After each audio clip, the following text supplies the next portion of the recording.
Listening test. You will hear a number of different recordings and you will have to answer questions on what you hear. You will have time to read the instructions and questions and you will be given time to check your work. All the recordings will be played once only. The test is in 4 parts. Now turn to part 1. You will hear a woman called Jan phoning a man about their local conservation group. First, you have some time to look at questions 1 to 5.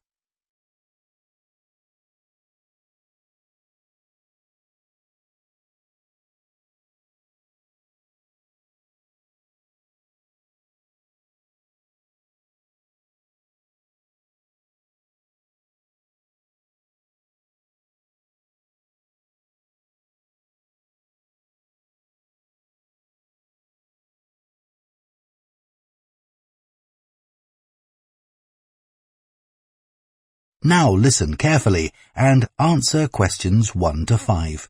Hello? Oh, hello. My name's Jan. Are you the right person to talk to about the Buckworth Conservation Group? Yes, I'm Peter. I'm the secretary. Good. I've just moved to this area and I'm interested in getting involved. I was in a similar group where I used to live. Could you tell me something about your activities, please? Of course. Well, we have a mixture of regular activities and special events. One of the regular ones is trying to keep the beach free of litter. A few of us spend a couple of hours a month on it, and it's awful how much there is to clear. I wish people would be more responsible and take it home with them. I totally agree. I'd be happy to help with that. Is it okay to take dogs? I'm afraid not, as they're banned from the beach itself. You can take them along the cliffs, though, and children are welcome. Right. We also manage a nature reserve, and there's a lot to do there all year round. For example, because it's a popular place to visit, we spend a lot of time looking after the paths and making sure they're in good condition for walking. I could certainly help with that. Good. And we have a program of creating new habitats there. We've just finished making and installing nesting boxes for birds to use, and next we're going to work on encouraging insects. They're important for the biodiversity of the reserve. They certainly are. Oh, and we're also running a project to identify the different species of butterflies that visit the reserve. You might be interested in taking part in that. Sure. I was involved in something similar where I used to live, counting all the species of moths. I'd enjoy that. Another job we're doing at the reserve is replacing the wall on the southern side, between the parking area and our woodshed. It was badly damaged in a storm last month. Okay. Before you hear the rest of the conversation, you have some time to look at questions 6 to 10.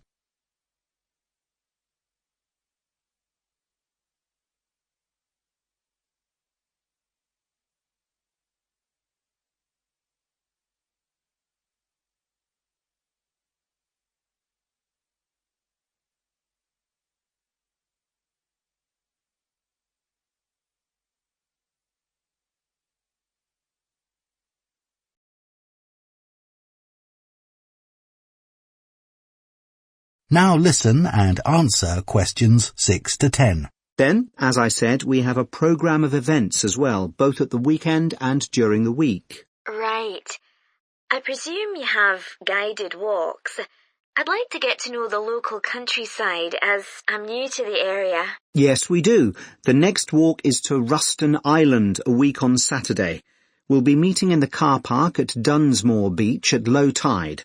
That's when the sands are dry enough for us to walk to the island without getting wet. Sounds good. The island's a great place to explore. It's quite small, and it's got a range of habitats. It's also an ideal location for seeing seals just off the coast or even on the beach. Okay. And is there anything we should bring? Like a picnic, for instance? Yes, do bring one, as it's a full-day walk. And of course, it'll be wet walking across and back, so make sure your boots are waterproof. I must buy a new pair. There's a hole in one of my current ones. Well, I'd definitely like to come on the walk. Great. Then later this month we're having a one-day woodwork session in Hopton Wood. I've never tried that before. Is it okay for beginners to take part? Definitely. There'll be a couple of experts leading the session, and we keep the number of participants down, so you'll get as much help as you need. Excellent. I'd love to be able to make chairs. That's probably too ambitious for one day. You'll be starting with wooden spoons, and of course learning how to use the tools. And anything you make is yours to take home with you. That sounds like fun. When is it? It's on the 17th from 10 a.m. until 3. There's a charge of £35, including lunch, or £40 if you want to camp in the wood. I should think I'll come home the same day. Well, I'd certainly like to join the group. It sounds like you've got... That is the end of part 1. You now have half a minute to check your answers to part 1.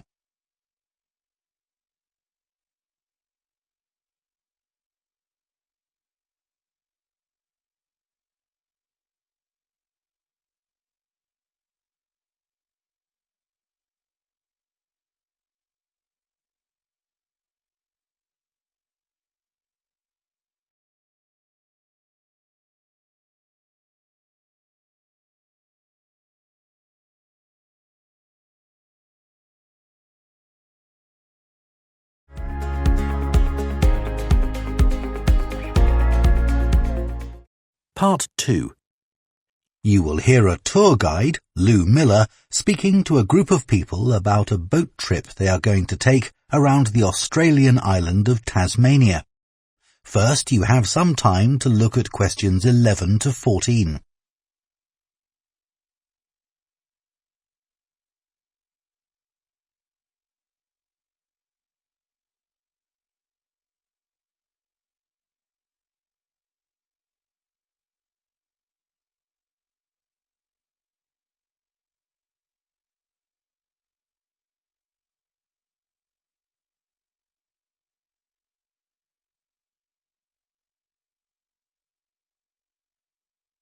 Now listen carefully and answer questions 11 to 14. So, hello everyone. My name's Lou Miller and I'm going to be your tour guide today as we take this fantastic boat trip around the Tasmanian coast. Before we set off, I just want to tell you a few things about our journey. Our boats aren't huge, as you can see. We already have 3 staff members on board. And on top of that, we can transport a further 15 people, that's you, around the coastline.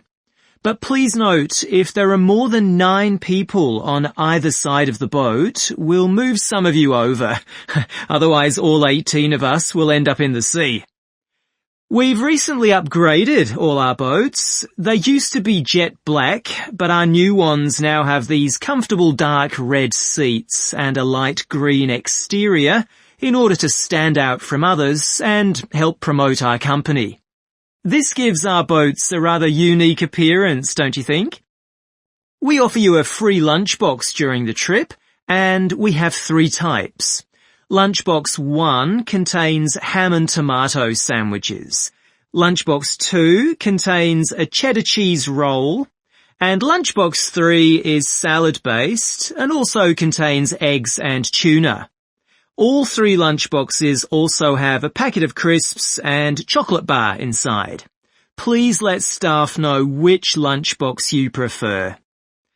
I'm sure I don't have to ask you not to throw anything into the sea. We don't have any bins to put litter in, but Jess, myself or Ray, our other guide, will collect it from you after lunch and put it all in a large plastic sack. Before you hear the rest of the talk, you have some time to look at questions 15 to 20.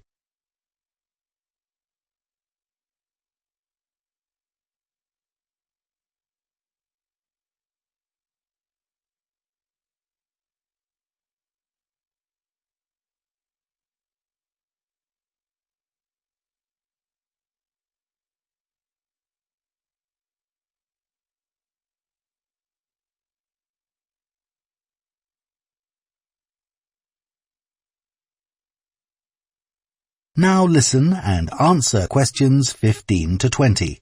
The engine on the boat makes quite a lot of noise, so before we head off, let me tell you a few things about what you're going to see. This area is famous for its ancient lighthouse, which you'll see from the boat as we turn past the first little island.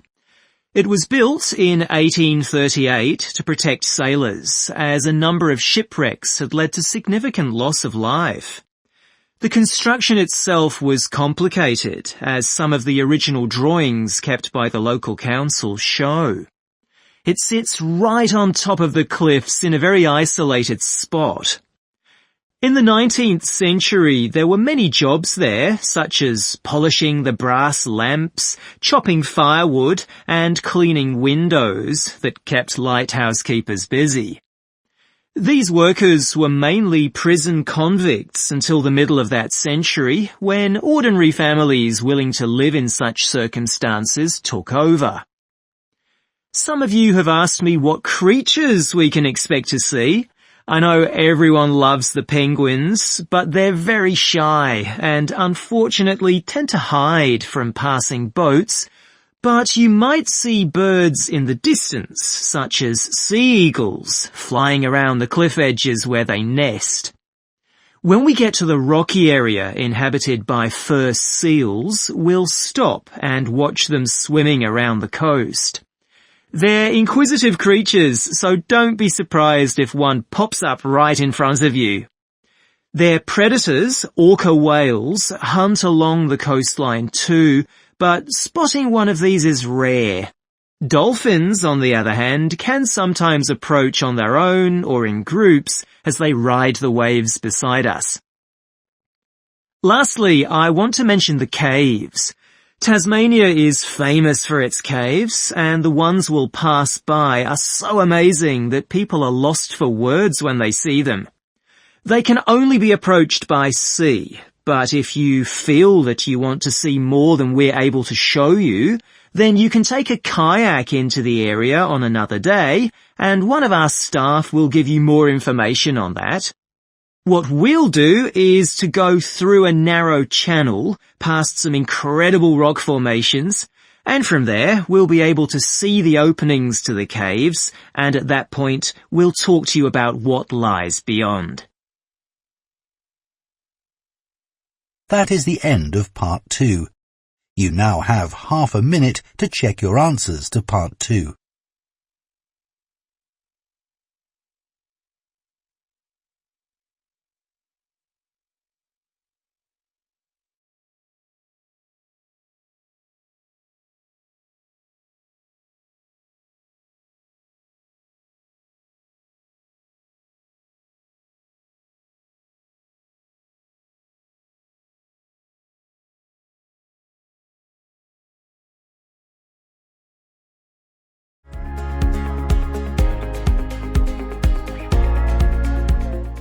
Part 3.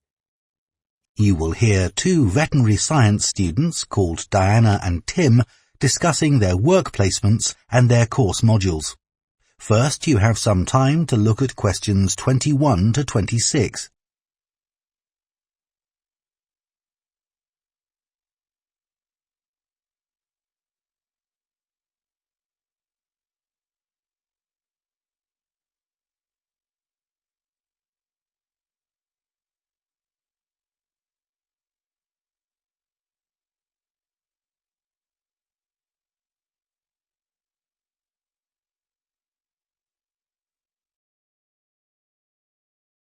Now listen carefully and answer questions 21 to 26. So, Tim, we have to do a short summary of our work experience on a farm. Right. My farm was great, but arranging the work experience was hard. One problem was it was miles away and I don't drive. And also, I'd really wanted a placement for a month, but I could only get one for 2 weeks. I was lucky. The farmer let me stay on the farm, so I didn't have to travel. But finding the right sort of farm to apply to wasn't easy. No, they don't seem to have websites, do they? I found mine through a friend of my mother's, but it wasn't easy. No. My farm was mostly livestock, especially sheep. I really enjoyed helping out with them. I was up most of one night helping a sheep deliver a lamb. On your own? No, the farmer was there, and he told me what to do. It wasn't a straightforward birth, but I managed. It was a great feeling to see the lamb stagger to its feet and start feeding almost straight away, and to know that it was okay. Then another time, a lamb had broken its leg, and they got the vet in to set it, and he talked me through what he was doing. That was really useful. Yes, my farm had sheep too. The farm was in a valley, and they had a lowland breed called Suffolks, although the farmer said they'd had other breeds in the past. So were they bred for their meat? Mostly, yes. They're quite big and solid. My farm was up in the hills, and they had a different breed of sheep. They were Cheviots. Oh, I heard their wool's really sought after. Yes, it's very hard wearing, and they use it for carpets. Right. I was interested in the amount of supplements they add to animals' feed nowadays. Like, even the chickens got extra vitamins and electrolytes in their feed. Yes, I found that too. And they're not cheap. But my farmer said some are overpriced for what they are, and he didn't give them as a matter of routine, just at times when the chickens seemed to particularly require them. Yes, mine said the same. He said certain breeds of chickens might need more supplements than the others, but the cheap and expensive ones are all basically the same. So, did your farm have any other livestock, Diana? Yes, dairy cows. I made a really embarrassing mistake when I was working in the milk shed. Some cows had been treated with antibiotics, so their milk wasn't suitable for human consumption, and it had to be put in a separate container. But I got mixed up, and I poured some milk from the wrong cow in with the milk for humans, so the whole lot had to be thrown away. The farmer wasn't too happy with me. I asked my farmer how much he depended on the vet to deal with health problems. I'd read reports that the livestock's health is being affected as farmers are under pressure to increase production.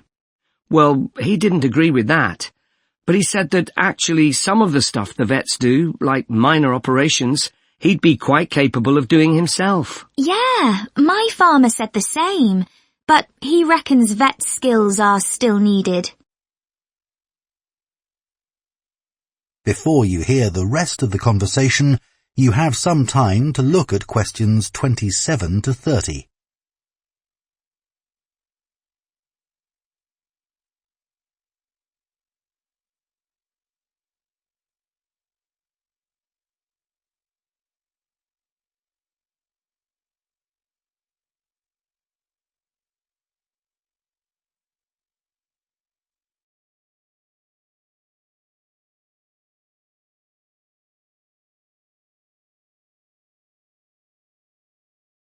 Now listen and answer questions 27 to 30. Now we've got to give a bit of feedback about last term's modules. Just short comments, apparently. Shall we do that now? Okay, so medical terminology. Well, my heart sank when I saw that, especially right at the beginning of the course, and I did struggle with it. I thought it'd be hard, but actually I found it all quite straightforward. What did you think about diet and nutrition? Okay, I suppose. Do you remember what they told us about pet food and the fact that there's such limited checking into whether or not it's contaminated?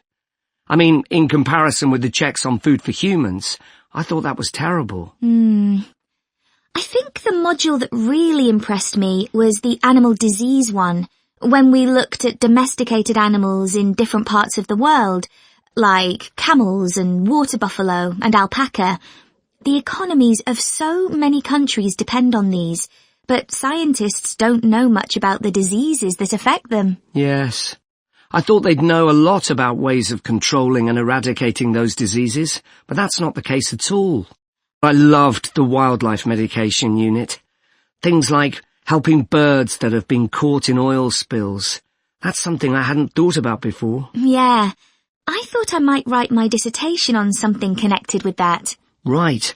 So, actually, I was thinking something along the same lines. That is the end of part 3. You now have half a minute to check your answers to part 3.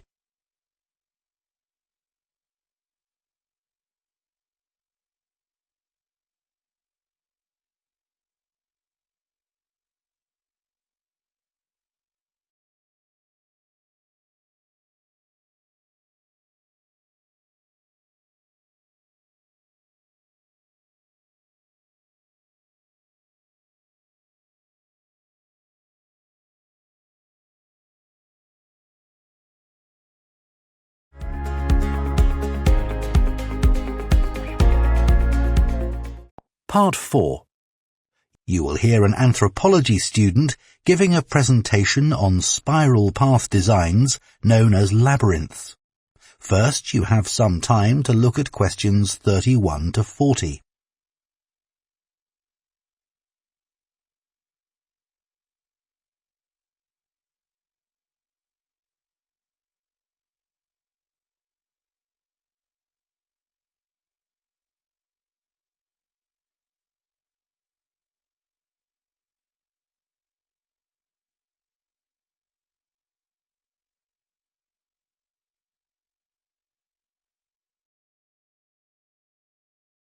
Now listen carefully and answer questions 31 to 40. Labyrinths have existed for well over 4,000 years. Labyrinths and labyrinthine symbols have been found in regions as diverse as modern-day Turkey, Ireland, Greece, and India. There are various designs of labyrinth, but what they all have in common is a winding spiral path which leads to a central area. There is one starting point at the entrance, and the goal is to reach the central area. Finding your way through a labyrinth involves many twists and turns, but it's not possible to get lost, as there is only one single path. In modern times, the word labyrinth has taken on a different meaning, and is often used as a synonym for a maze. A maze is quite different, as it is a kind of puzzle with an intricate network of paths. Mazes became fashionable in the 15th and 16th centuries in Europe, and can still be found in the gardens of great houses and palaces. The paths are usually surrounded by thick, high hedges, so that it's not possible to see over them. Entering a maze usually involves getting lost a few times before using logic to work out the pattern and find your way to the center, and then out again. There are lots of dead ends and paths which lead you back to where you started. The word maze is believed to come from a Scandinavian word for a state of confusion. This is where the word amazing comes from. Labyrinths, on the other hand, have a very different function. Although people now often refer to things they find complicated as labyrinths, this is not how they were seen in the past. The winding spiral of the labyrinth has been used for centuries as a metaphor for life's journey. It served as a spiritual reminder that there is purpose and meaning to our lives, and helped to give people a sense of direction. Labyrinths are thought to encourage a feeling of calm, and have been used as a meditation and prayer tool in many cultures over many centuries. The earliest examples of the labyrinth spiral pattern have been found carved into stone, from Sardinia to Scandinavia, from Arizona to India to Africa. In Europe, these spiral carvings date from the late Bronze Age. The Native American Pima tribe wove baskets with a circular labyrinth design that depicted their own cosmology. In ancient Greece, the labyrinth spiral was used on coins around 4,000 years ago. Labyrinths made of mosaics were commonly found in bathhouses, villas, and tombs throughout the Roman Empire. In northern Europe, there were actual physical labyrinths designed for walking on. These were cut into the turf or grass, usually in a circular pattern. The origin of these walking labyrinths remains unclear, but they were probably used for fertility rites, which may date back thousands of years. 11 examples of turf labyrinths survive today, including the largest one at Saffron Walden, England, which used to have a large tree in the middle of it.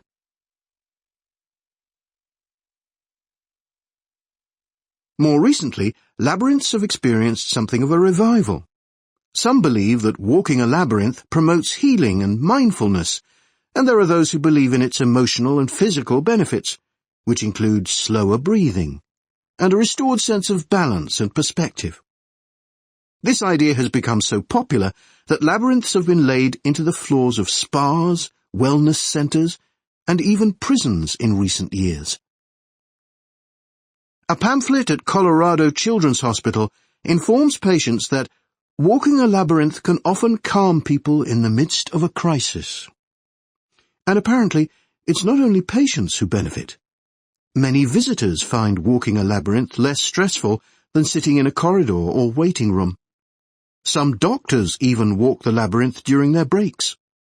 In some hospitals, patients who can't walk can have a paper finger labyrinth brought to their bed. The science behind the theory is a little sketchy, but there are dozens of small-scale studies which support claims about the benefits of labyrinths. For example, one study found that walking a labyrinth provided short-term calming, relaxation and relief from anxiety for Alzheimer's patients. So what is it about labyrinths that makes their appeal so universal? That is the end of part 4. You now have half a minute to check your answers.